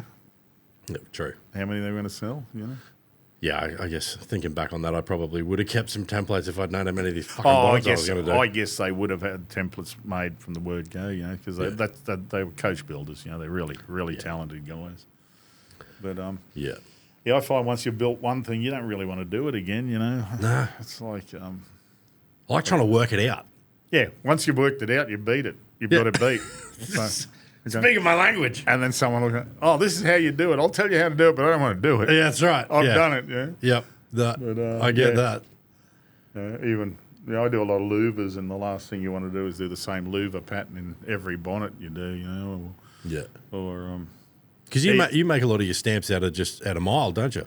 Yeah, well, that's all you have to do, Unless you're cutting. If you're cutting, you need tool steel edge. Yeah. But you can always weld a piece of tool steel into something or bolt it in, if you have to. But it's not really any louvers. You cut, That's about the only thing. But, that's probably the one thing that I haven't had to do yet. Really, is make any kind of tooling. But I mean, none of my stuff does like punching and shaping like that. It's all the English wheels and bead rollers and stuff like that. But well, this thing that's the good thing about the Pool Max, that you take it. It does away with English wheels and bead. You can do everything in that with that one machine. Yeah. The guy I bought it off, he said, "There's no panel you cannot make on this machine. You just got to put your mind to it, and you do." But I've made some crazy stuff, and I've made stuff that I've made it so well I didn't want to paint it. I made some Mercury skirts for a guy, and I thought, man, I don't even want to paint these. These are perfect. Didn't have a ripple in them or anything. They were perfect. Yeah, right. And a few things I've made. It's just fascinating what you can do with it. What's I don't know why, and I'm sure there's answers out there, but like, do you do much like doing bead rolling when you're doing like floors and stuff like that? Yeah, but I just put an X in or something. The bead rolling to me is not looks. No. You're never going to see it again. I've seen blokes do these beautiful floors, and I thought, man, what a waste of time. No one's ever going to see it. And why don't you do it on the outside of the body? And some of these people do real fancy bead roll floors, and then the body's stock. I thought, hang on, there's something wrong with that. Why don't you put the time into the body? Because it's a floor at the end of the day. You're never going to see it. You're going to put some shitty old carpet over it. Yeah. No, there's a bird. We spoke about this last time. I think it's I want to say like 64 Stout or 64 Scout or something like that. She's on Instagram, and she's doing this build, and it's in the top roof panel, and she's done like overlapped flames. And it's amazing. See if you can find it, Shawnee. What I don't get with it is like I'll do a panel, and even a basic panel, and it's just all fucked up at the end of it. If you're not welding it down at the end of it, it's just whether I've added a bit of body into it with the English wheel or whatever. It's always fucked up. Yeah, sometimes you got to stretch it all around the edges or shrink it all around the edges first, and then bead roll, because the bead roll pulls everything in. Yeah. No, always messes with me. Whatever it is I'm doing, it's when it's on little bits like that, like the 80 series where I've just done a little decorative sort of section because it's filling the front of what would have been the front of the rear window on the rear door. Doing something like that, just putting a little bit of detail in, that's all fine because it's not creating that much. But when I've done floor panels and you're dealing with about sort of 600 by maybe 700 sections or 700 or 800 sections, by the end of it, it's like a roller coaster. It looks cool when it's all tacked down, but I don't know. Some of these guys who watch them online and they'll pull it back and go, and this is how we've done that. And I'm like, it's not a fucking ripple in it. Bullshit. I'm sure they don't show you all the tricks, but no, probably I did a big boot skin for that Terraplane. There was 4 of us on the Pool Max shaping that, and that was just all over the place. But when you put it on the frame, it all sits good. Yeah. There's that. Oh, very cool. Well, you find that thing? Can't find it? No. So you'd be down at Curly with some new gear. What month's that? It's middle of June. June, right, there you go. Yeah. It was a Queen's birthday weekend, but we have a king now, so it's middle of June. Yeah. What happens with that? We gonna change all our money or what? Are we just sticking with what we got? We're gonna get his face everywhere now. Yeah. Fucking hell. Good old Charles. Yeah. Very cool. So be down there. You're going to do Yeah, I'll be doing some airbrushing and paint. Yeah, we'll be painting cars and pinstriping, airbrushing, whatever. That old dagger line, the dagger, is it called a dagger brush? Dagger line? Yeah. I'm awesome as long as I don't have to replicate it the other side. Fucking, I can get one that's beautiful, but it's like trying to match that. Fucking terrible. There's I can't play piano. There's a few little tricks to it too. Yeah, no, my left hand's retarded. It's just... Yeah, you can just do a grid. Just do a grid with chalk and you can't go wrong. You just follow each side. But the trick is do one, do the other side. Do one, do the other side, you know. Ah, yeah, right. You can't really do one side, then move over and try and do the other. Match it. You got to do one at a time. Yeah, no, I'll leave that to the professionals, I think. I had a bit of fun with an airbrush. I did the same thing. I saw something, the old helmet up there. We did, it's just that rusted panel kind of looking, and I bought down there we got the Michael Lavallee TrueFire kit. Yeah. I had a crack at that. I was like, because I'm like, I'll see something and I'll go, doesn't look that hard. But I'll deep dive into it and have a crack because I like the challenge. You know, it's like even if it's only comes out kind of 50%, I'm still like, well, it was fun. You know, that's the bit that I like is the challenge of it. But then I get to go that next step to get to the point where you're actually good at it and you can repeat it. No, it's like no. That was fun. You have a go at everything, but like I had a go at engraving, and I love engraving, but boy, I tell you, that's a whole another world. Yeah. And I was just talking to a friend of mine when Jack Rudy died. One of his buddies in Vegas. He was in Vegas doing a engraving course where they teach you. He said, "Man, I've spent $8,000 in just tooling to do engraving." I thought, wow, that's commitment. Yeah, we see some of the bikes and wheels. They get all that. I don't even know what those it's called. lowriders. The Mexican lowriders. Oh my God, they had engraved wheels, engraved exhaust pipes, engraved tail shafts, and everything, bumper bars, the whole. It's just mind blowing. I got a friend who does it in Sydney, and they're doing a few proper lowriders down there, and God, the amount of work they put into those cars. Yeah, I was talking to Mum ages ago. I was showing her something, and she's like, "Looks like they've taken the pattern off a doily." Maybe they have, but it's a little different than that. But yeah, it's you're watching them do it, and on something like a wheel, which God only knows how expensive that wheel would be. But you wouldn't want. That's a lot of pressure.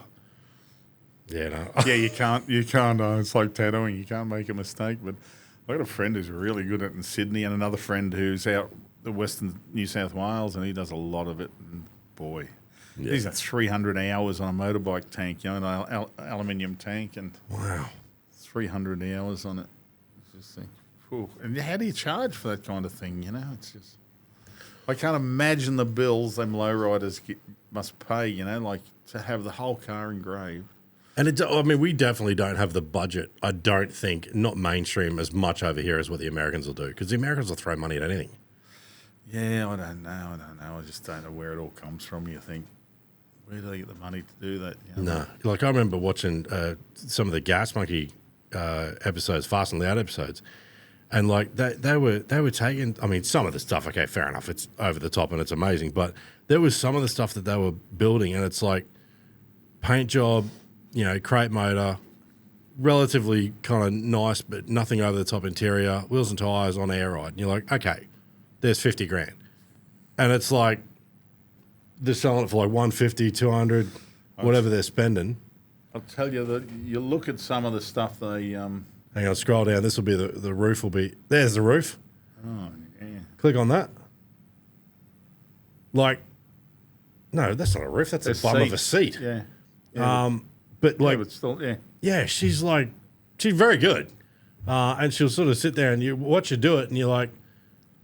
Yeah, what's harder is doing all that shaping she's done rather than just the bead rolling. You look at all the shape she's put stuff, Yeah, but she's like she'll sit there and does all the videos and no talking, no nothing. It's literally just footage, all the seat mounts and that. Keep going, the roof's down here further. What's she called? Don't scroll up because you'll lose it. But there you go, that's the roof. Click on that.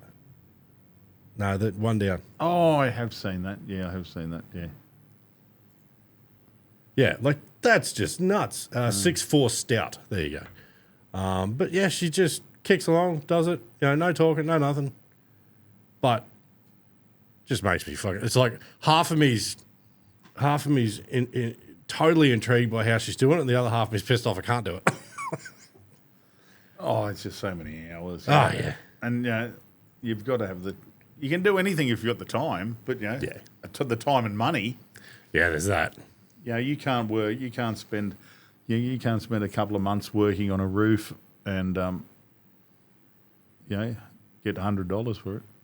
No, that's so just that metal finishing she's doing there. That's very time consuming. Oh yeah. And at the end of the day, they're going to paint it. Yeah, that's what I don't get with a lot of these car builds they do. You know, they get the metal almost perfect, but then they've still got to put a skim of filler over it. Yep. So what's the point of getting it so perfect? Yeah. Yeah. You can save a guy $50,000 by. Yeah, little bit of bodywork and some filler, primer filler, block it back, done. But yeah, I mean, look, that's if you're doing it for yourself and it's a showpiece and all that sort of stuff. I kind of get all that. Yeah. But yeah, TIG welding. I've never picked up TIG. I can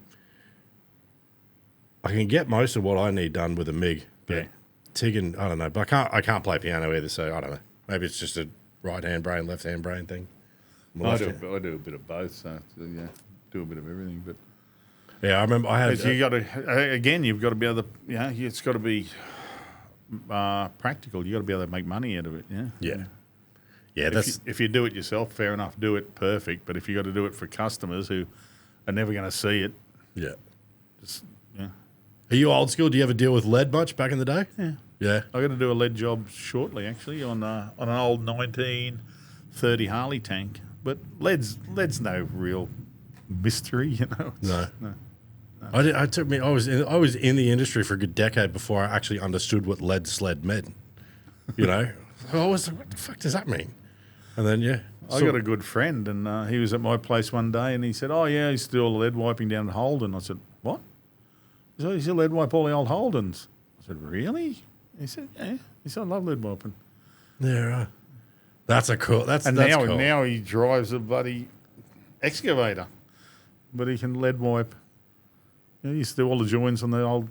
I think he started on. Was it like FCFJ? No, HKs and that. They had a little bit of lead in them. Yeah, right. With the roofs joins and stuff. Wow, yeah. That's cool.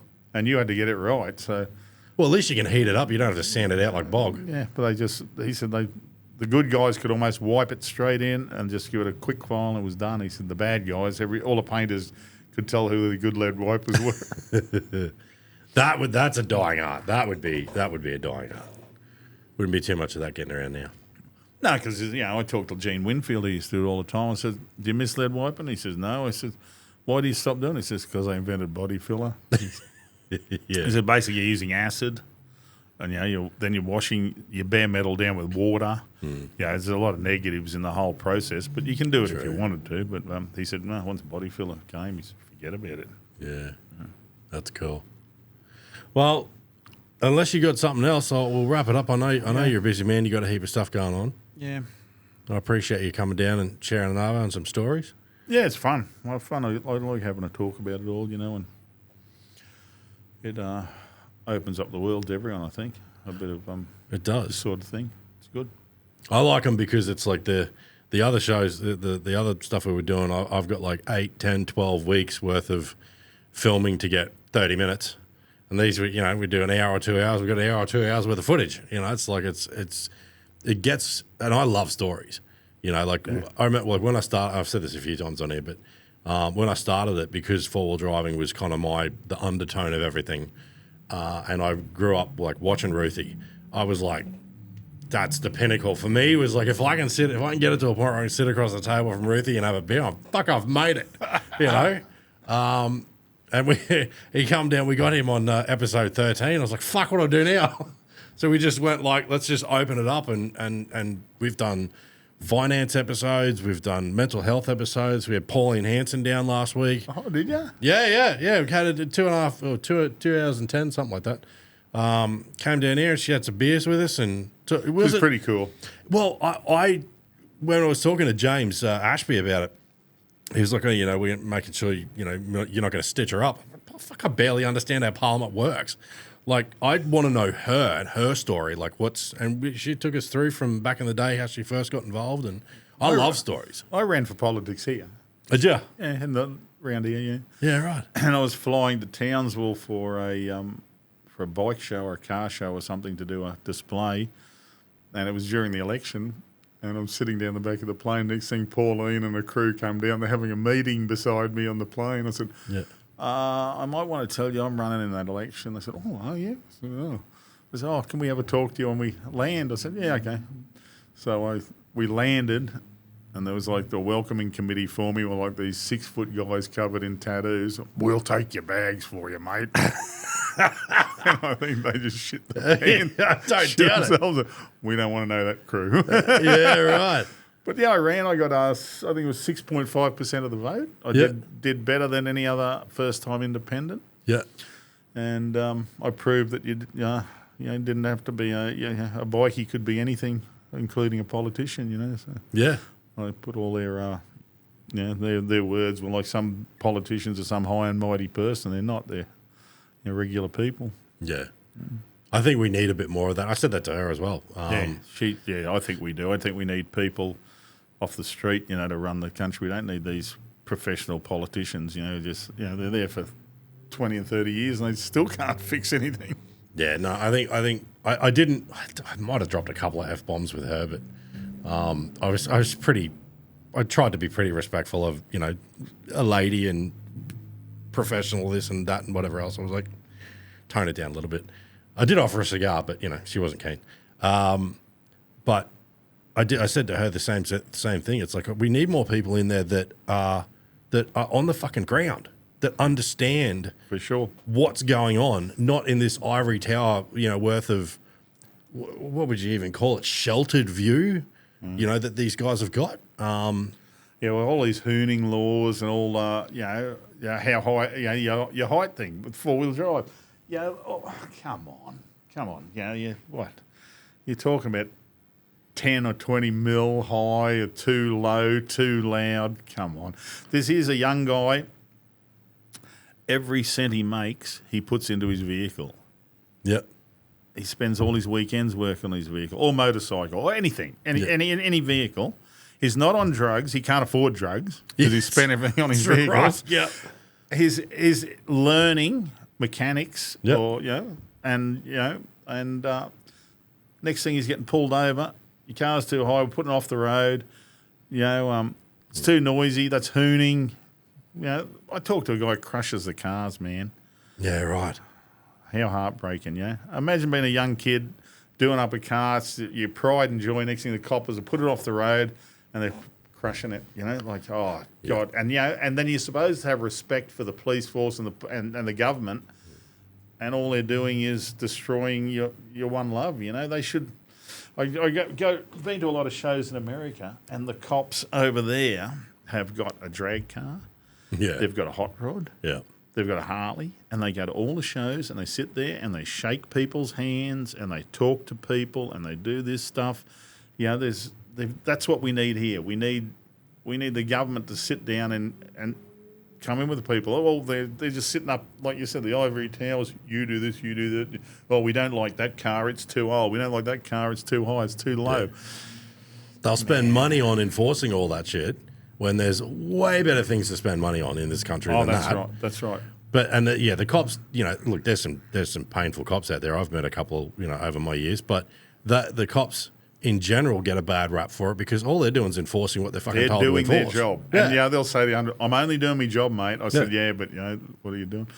There's a big chopper show up at near Mackay, and we went there and they were pulling everyone over and booking them for handlebars. Like your handlebars are inch too high or inch too wide.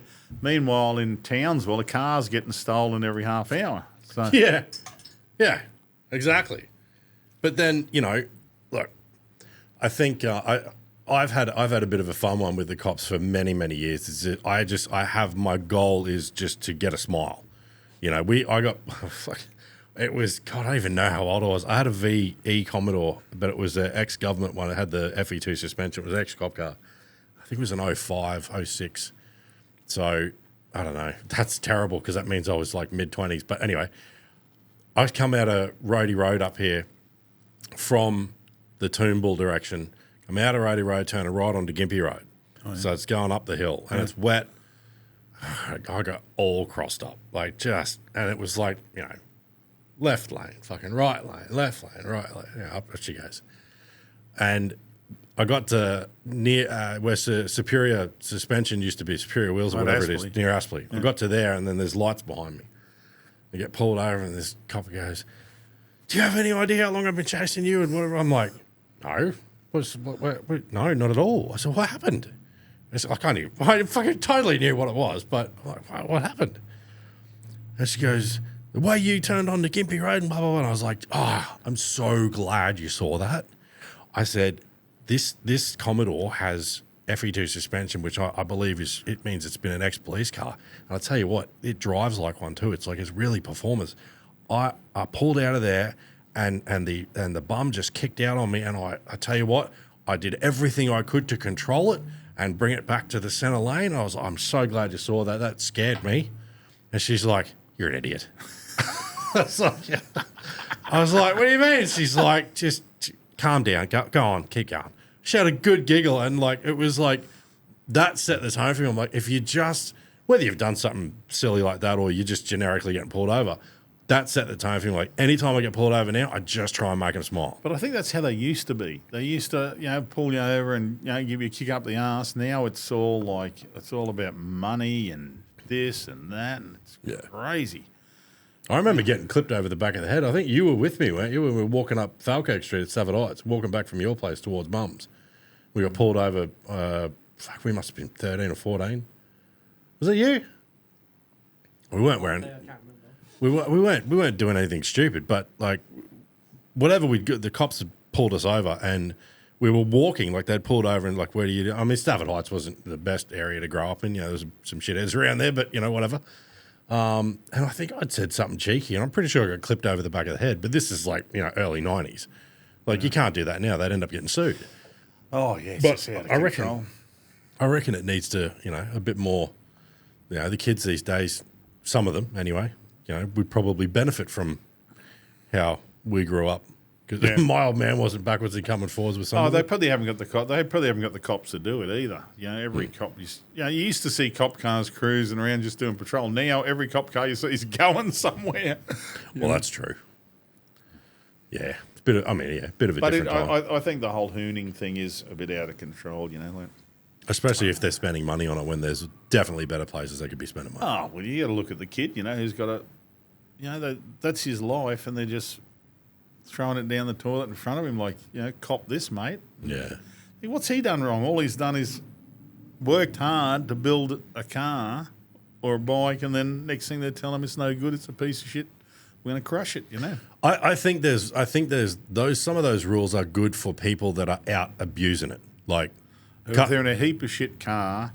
And well, I don't even know. Maybe in their heap of shit car doing skids, but that's what I mean. If you're caught, you know, hook and loops through a school zone, well, you're an idiot. Yeah, it doesn't matter whether it's whether the car's legal or not. But that is a driving offence. I suppose the hooning is the vehicle itself, whether it's old school, lifted, whatever. I think it should be. It's how it's driven. It should be. That's a hoon. The vehicle itself sitting there idling at a set of lights, if it's too high or too low, that's not hooning. That's a personal preference on a vehicle. That young bloke or old bloke or whoever that's in a car that's slammed on its ass, do you know how slow they got to go over a speed bump? They're like the least of your worries. Or how much work they've had to do to get the car that low. That's right. Yeah, you know, I think it's you could spend all afternoon talking about that, but I do. Look, I think the cops definitely, in some regards, cop a bit too much flack for just doing their job.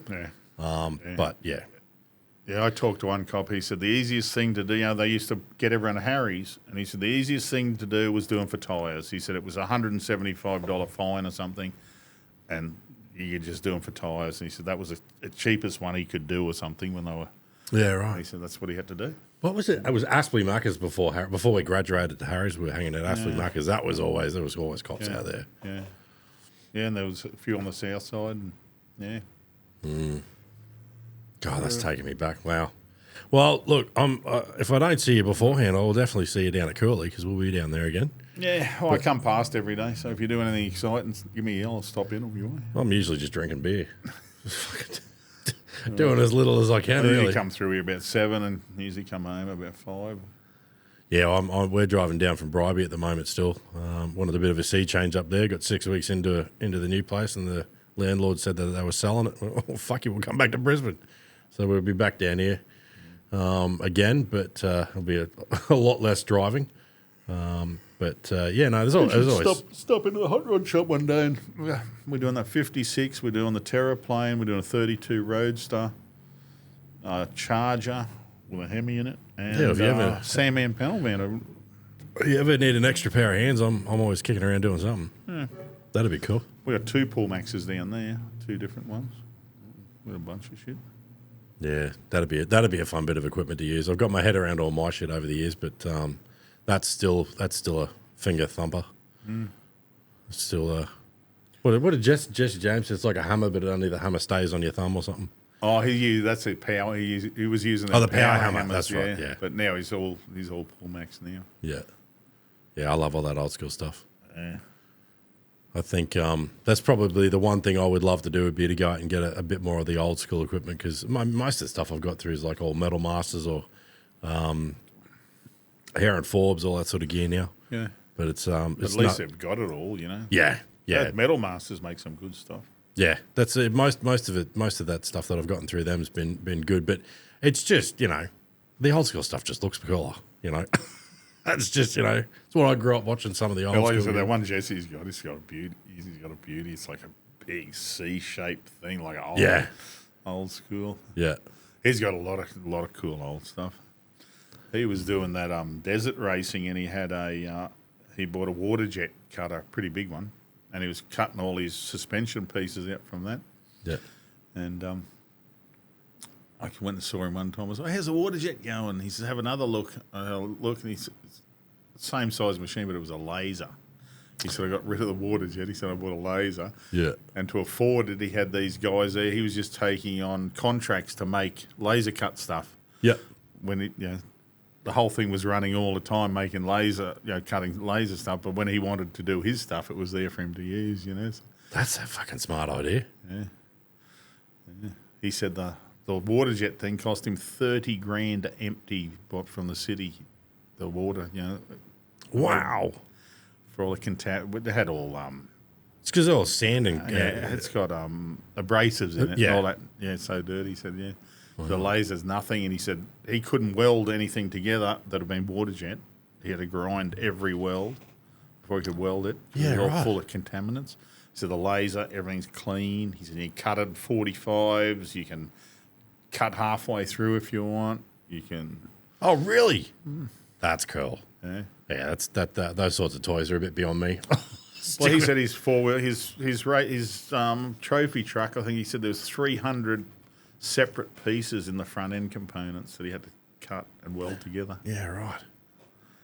And every weld on his roll cage was 3 passes. And they were like a foot triangle, like that big, and every weld was 3 passes. Yeah, well, you're doing that sort of bloody off-road racing and stuff. You come a cropper. You want everything pretty solid. Well, he crashed at 160 mile an hour. Yeah, right. Rolled 8 times, and I think it was like half an inch out the chassis when they put on the jig. Wow, that's pretty crazy. What's the? Oh, that's Lincoln. What's Method? What do they do? I keep going to say the Dakar, but it's not the Dakar Rally. The trucks that I like, they look like the stadium trucks. Yeah, the stadium trucks they do like the normal race car, but they'll jump shit on the normal race car tracks. But what is it that they race? Stadium truck. Yeah, but they look like that, but they race them on the dirt. Oh, trophy trucks. Trophy trucks. There it is. Jesse was like number 2 in the world there for a while. Was he really? My mate who just died, he went to Vegas with him on a track, and they were out in the middle of the desert doing this race, and he blew up a diff in practice. He had one more diff. Yeah. Rear end. because they're rear-engined. The Oh, ones of course he was they are. running. Yeah. So he blew up his gearbox, and the track was 75 miles a lap, and it was 3 laps. Holy shit. So he went out and practiced, blew up the diff, and he went out, and in the last lap, he blew up the diff at the furthest point out in the desert. Oh, no. So he said he's sitting on a toolbox, and everyone's ringing him from Vegas, all the rest of the races. Come on in, we're at the party, it's having a great time. He says, waiting for Jesse to get towed in from 75 miles away. Oh, shit. That's, boys and their toys. Bit of fun. Boy, he's got some toys. Yeah. Well, mate, I appreciate your afternoon. No worries, mate. I love hearing stories. It was very cool. I'll definitely come down and say hello. If you ever, as I said, if you ever need an extra pair of hands, Okay. I'll come make myself useful. Beautiful. I'll keep you updated. Beautiful. Thank you very much, mate. No worries, mate. Bye everybody.